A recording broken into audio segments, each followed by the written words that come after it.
and I'm the publisher and editor from FromRome.Info, an electronic journal for news commentary about Rome, Italy, the Catholic Church, and the Vatican. Transmitting live here from the Via di Conciliazione on the borders of the Vatican City-State. The Via Conciliazione is this street here that was built by Benito Mussolini after the Lateran Pact with the Vatican made peace between the Church and the Kingdom of Italy. And this used to be a very crowded neighborhood, and they knocked down all the old buildings and they put this street, which is called the Street of Reconciliation, and that's why it has this name. And it is the monumental entrance to St. Peter's Basilica, which you see there in the end. We are in the fourth day of Sede Vacante here in Rome. The Holy Father Benedict XVI, who was elected in 2005, passed away on Saturday morning at 9:24. It came as quite a surprise to all the Catholics here in Rome, because we were told that his health wasn't really that bad, and only the Wednesday before we were told that he had any kind of health problems. So FromRome.Info, which is an electronic journal, began back in 2013 and has covered the investigations regarding Team Bergoglio, the conclave of 2013, and the renunciation of Pope Benedict, plus all the strange, outrageous, peculiar things that have gone on since Benedict resigned from the Petrine ministry in February 2013. I am dedicating, or I'm trying to dedicate at least 2 English reports and 2 Italian reports every day. And to catch them all, go to FromRome.Info, where I also publish other interesting articles and some reports by myself, analyses and commentaries, which are only available written in English. So today I'm probably only do 1 report in English rather than 2, because I've been burning candles at both ends for the last few days and I had to rest this morning. But shortly, right after this transmission, I will be interviewed at Ordo Militaris Radio TV about the death of Pope Benedict XVI. And you can find that in that program at Ordo, O-R-D-O, -Militaris, MILITARIS.net. And look at their new and upcoming shows. You can also find the link on Twitter at AJ Bauman. Handle Baalman, who is the station manager there.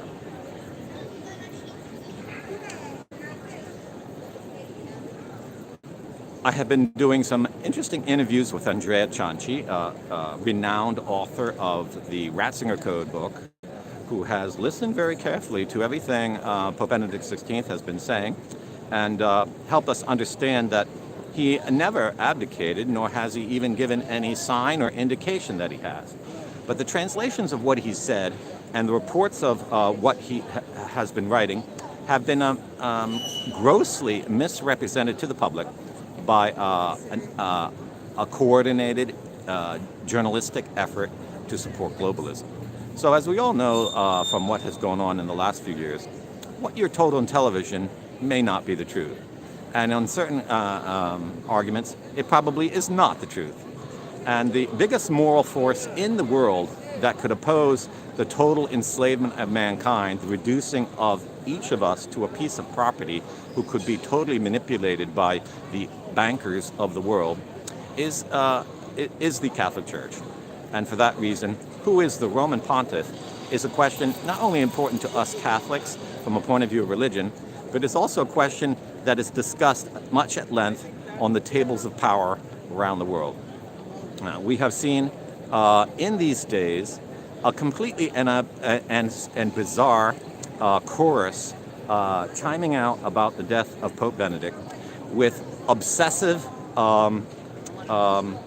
worry that you understand that he wasn't Pope or that he did abdicate, none of which is true.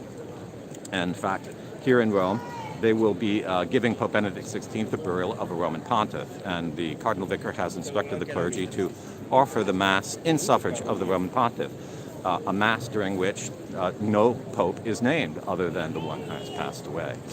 So the clergy of Rome, of the Diocese of Rome, and the clergy of many parts of the world have already recognized that Benedict died with the dignity of Pope. And that means he's still Pope, because no one in the Church decides who the Pope is.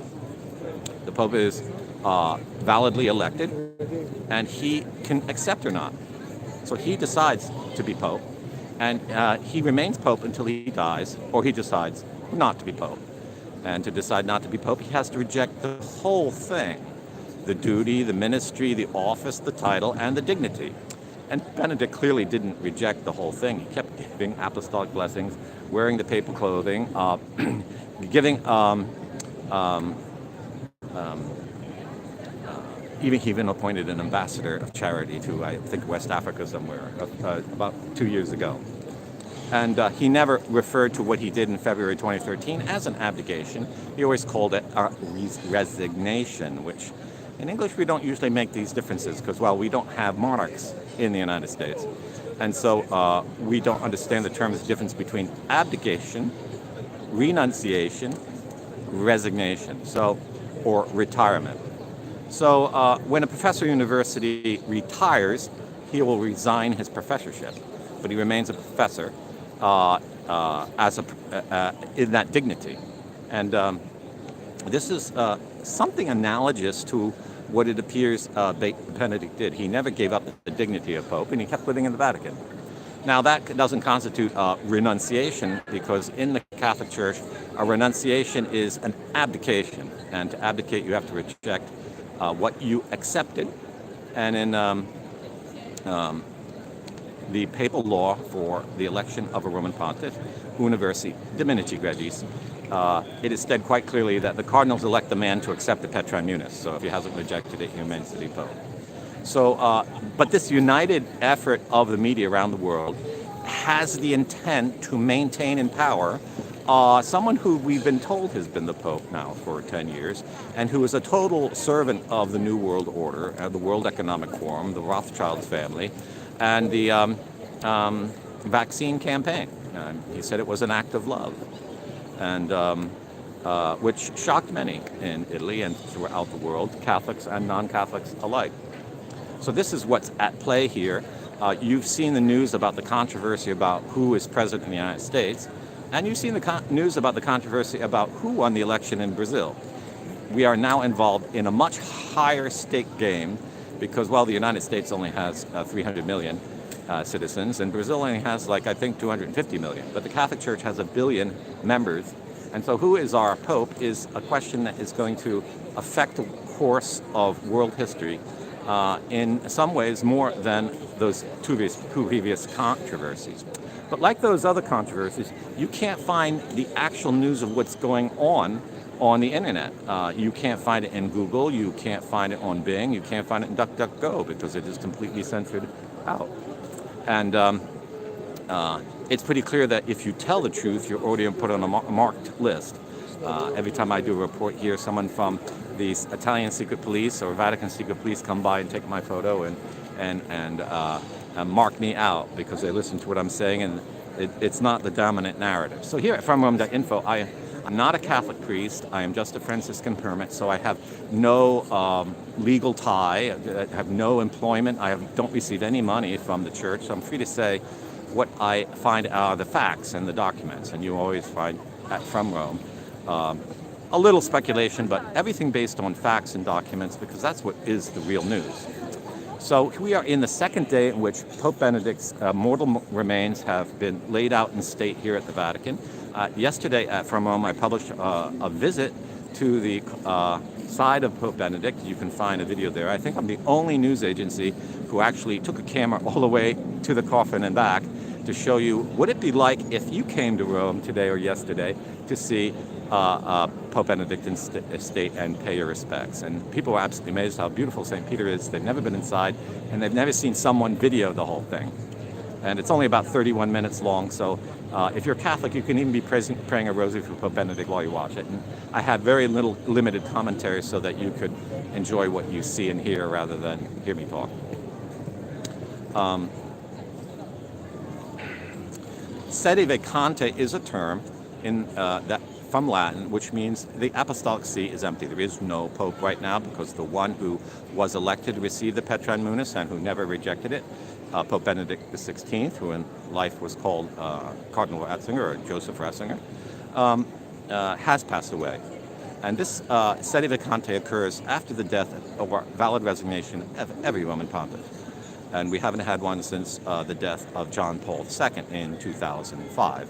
It was in that year, on April 21st, that Joseph Ratzinger was elected to succeed John Paul II as Bishop of Rome.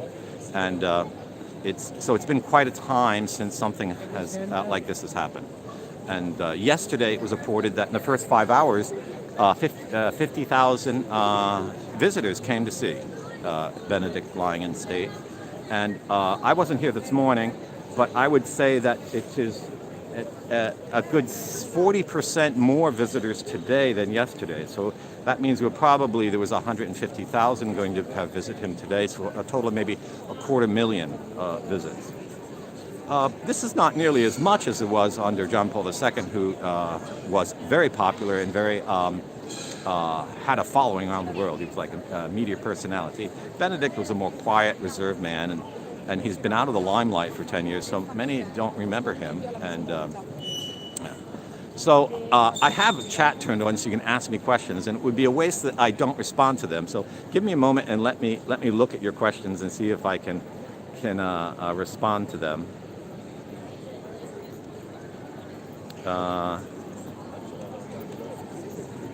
Okay, Tizana, I buried my mother in 2018. I know that she looked much worse after she was embalmed than she did even days before. She died of dementia, and because of that, she had lost most of her body weight. So I don't think that the shape of the nose is anything important. And I talked to medical experts, and they say after death, that's what happens.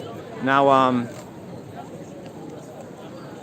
the Sede Vacante is real because the Sede Vacante in canon law is when there is no one who was canonically elected to receive the Petrine Munus when he could be, okay?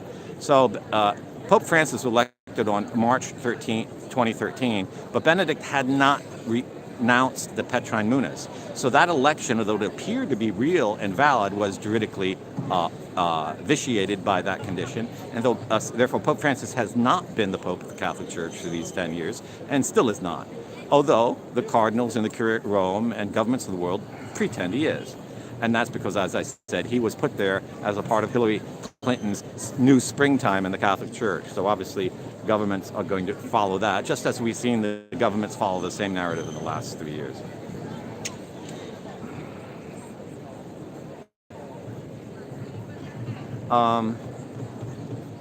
The amount of people come doesn't determine whether someone is the true pope or not, but it does determine what Catholics think about the man.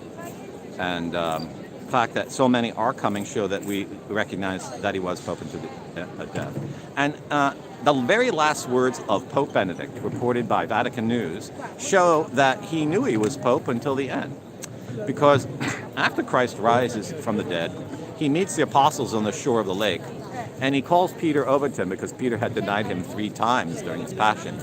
And he says, "Do you love me, Peter?" And Peter responds 3 times. First time he says, "You know I think well of you, Lord." And then our Lord says, "Do you love me?" "Do you know I think well of you, Lord?" And then our Lord says, "Do you love me?" And then Peter says, "Yes, Lord, you know that I love you." And the very last words of Pope Benedict were, "Jesus, I love you," which is a scriptural reference to this passage in the Gospel. So Benedict, as Andrea Cianci proved in his book, The Ratzinger Code, which you can get in a Kindle version on Amazon, this is not a paid endorsement, has demonstrated by an extensive analysis of everything Benedict said that he never renounced the papal office, that he understood that he never announced the papal office, and that no one was paying attention to him because they're pretty much all involved in the plot to push him aside and advance the New World Order. And I know certain cardinals who said that Benedict didn't validly resign in 2013, and since that time they've changed their tune, but since that time they've also raised like $30-50 million. Well, You know, amazing how those two things coincide. So here at From Rome, I tell you about that. I've been telling you about all corruption in the Vatican, and I don't say these things to get attention. It's just the facts, as you can just look at the laws of the church and see that doesn't make sense. You have absurd attempts on social media now to make you think that it's wrong if you would have this vision of what's going on in the church, as I just explained. You have J.D. Flynn, who I believe has a doctorate in canon law. He tweeted out in the last 24 hours the most absurd thing: that if you think there was two popes, you're not Catholic. And which by what he means is, if you think Benedict was the pope until death, you're not Catholic. Well, it's true. As Catholics, there can't be two popes at one. One must be true, one must be a usurper or false pretender. Well, in any legal dispute, who is the one that holds the office? He's the one who held it first, peacefully and without any dispute. No one disputes that Benedict was validly elected pope. But there is absolutely no evidence that he renounced the office of the pope. He just renounced the doing of the pope because he felt he was old, and because no one in the Curia wanted to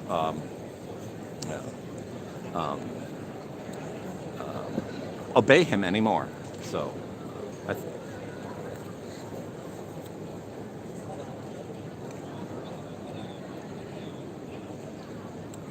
okay. So,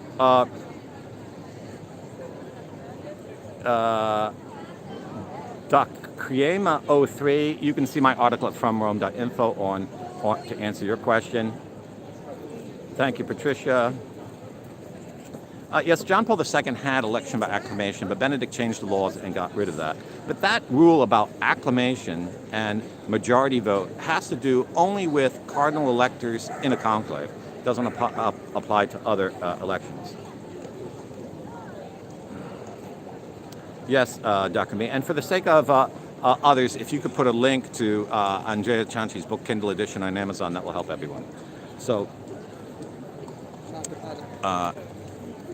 according to papal law, a Roman pontiff must be buried either the 4th, 5th, or 6th day after his death. His funeral has been arranged for Thursday, the 5th of January, which will be the 6th day.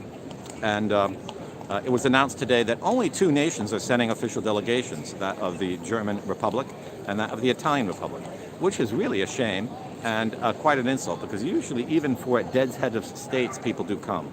But I do think the entire Vatican diplomatic corps will be. That means all the ambassadors accredited with the Vatican will be there. And it's a ticket-only affair, and it's going to overflow that piazza pretty much. I think a lot of people are going to come from all over to wish Benedict farewell, even though the fact that Jorge Mary Bergoglio, Pope Francis, chose to preside at it, which is certainly very offensive, is going to keep a lot of people away, because he knew he was involved in a legal dispute with Benedict, and to preside over his funeral is quite improper. You know, you don't play games with someone's death. But they wanted to bury Benedict in life, and they think they're going to bury him now. But Benedict will have the victory in the end, because he gave an example of purity, of a true church reform, and of true church reform, and a firm desire to keep the church in harmony with her past as she steps into the third millennium.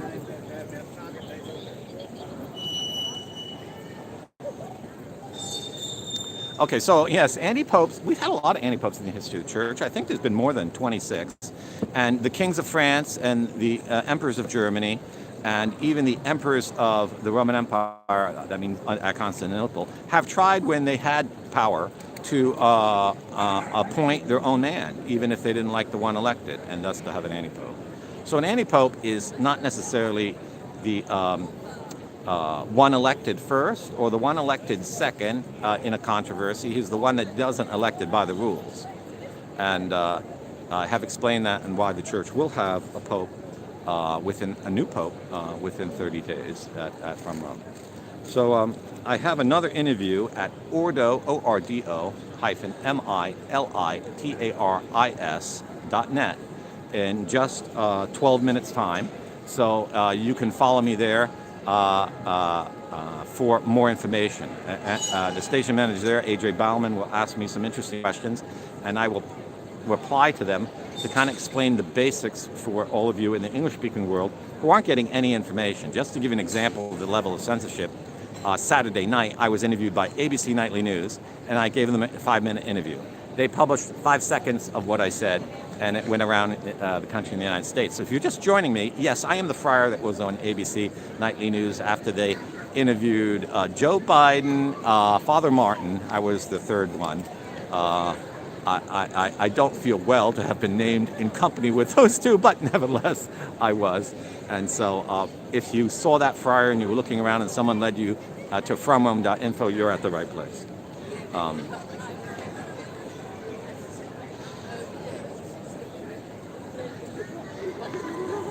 Okay, so didakomy, that is explained in my article at FromRome.Info, how the church will have a new pope within 30 days. So within a month, the church will have a new pope. And I won't repeat it here because I wrote it there. And read the whole article and then go to the link at the bottom of the article to get your questions answered.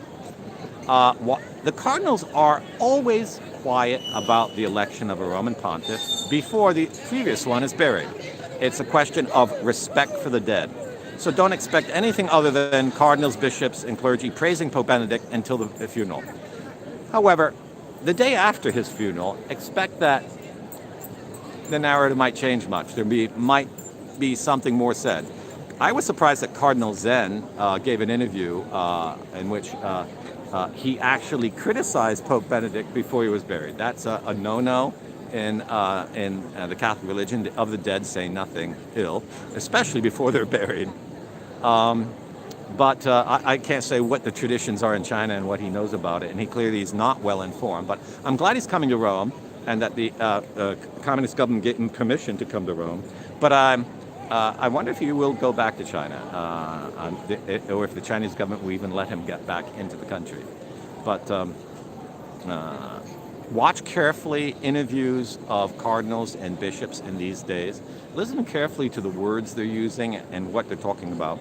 Because as I explained in the article I referred to at FromRome.Info, it is the cardinals don't have the discretion not to fulfill their statutory duty. It's not like in English law they can decide whether they're going to call election or not. No, they must call an election according to papal law. So we are apt to see things start breaking out after the funeral of Pope Benedict. Traditional girl, yes. Well, since he's not a pope, yes, a pope can be elected while he's still around. The official election process of a new pope can be found in the papal document Universi Dominici Gregis. And you can find links to that in the Wikipedia article on papal conclaves. Okay, that's the easiest way because the URL is so long I can't read out the URL. So read it, and it's very detailed, and it shows exactly what's going on, and it says everything must be followed here or it's invalid. So even 1 or 2 cardinals who want to elect a new pope can force the whole college to enter in a conclave. Okay, so Archbishop Ganswein gave an interview, and it was published even in the Republica today, and it was really, on the face of it, like a nothing burger interview. It was pleasant things, memories of Pope Benedict and things like that. Why is he still speaking in a very gentle way? Why isn't he coming out? Well, Benedict hasn't been buried yet. Archbishop Ganswein will be attending that mass. You don't throw, you don't throw a hand grenade before going to Thanksgiving dinner.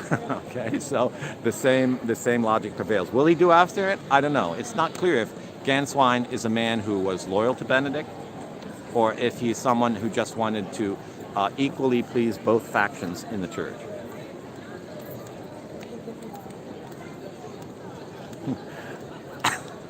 Okay, so thank you, Janet. Yeah, you're going to see that, and I explained that narrative thing, because you have to understand that during the Second World War, all media, radio and newspapers, and then after the war, television too, came under state control for reasons of national security. And that never ended, except it was so subtle and secret we never saw it. But now we are in a full-blown tyranny of the media, whereas any journalist says something that's politically incorrect, he will just disappear. he will be fired. In some countries, or even car bombed to death. And so you're only going to hear unanimity in the mainstream media because the control is from one source, and that's the globalists, the bankers of the world. It will never be expressed, but it will be seen. When I was being interviewed by ABC News, I was trying to be very diplomatic. I didn't say Bergoglio was not the Pope, but I did praise Benedict for having defrocked 500 priests. And the journalist was absolutely shocked that I dare say that Benedict actually kicked people out of the church because they wanted to interview someone who would speak ill of the man. Well, you're a pretty low form of Cretan. Excuse me, the people of Crete, it's just an expression in English. If you come here to the Vatican the day that a pope dies and you're trying to find someone to speak ill of him, I mean, do you think we're barbarians here in the Church of Rome? Do you think us Catholics have no civilization? The Catholic Church is the cause of Western civilization. So, I'm sorry, barbarians go elsewhere. Christoph Lukowski, I think the new Roman Pontiff will be an ardent anti-globalist. Because if he's not, the Catholic Church isn't going to survive the Great Reset. So now I must sign off because I have an interview in 4 minutes, which will be live. I think it will be live, or it's going to be recorded. I'm not quite sure. At ordomilitaris.net, ordo-militaris.net. You can find a link to it at From Rome. If it's not live, it will be published within an hour. And God bless you. And thank you for following FromRome.Info. And share news that this news source exists at FromRome.Info video on YouTube and at FromRome.Info in the print electronic journal. God bless. Ave Maria. From Rome, here on the Via Conciliazione on the borders of Vatican City.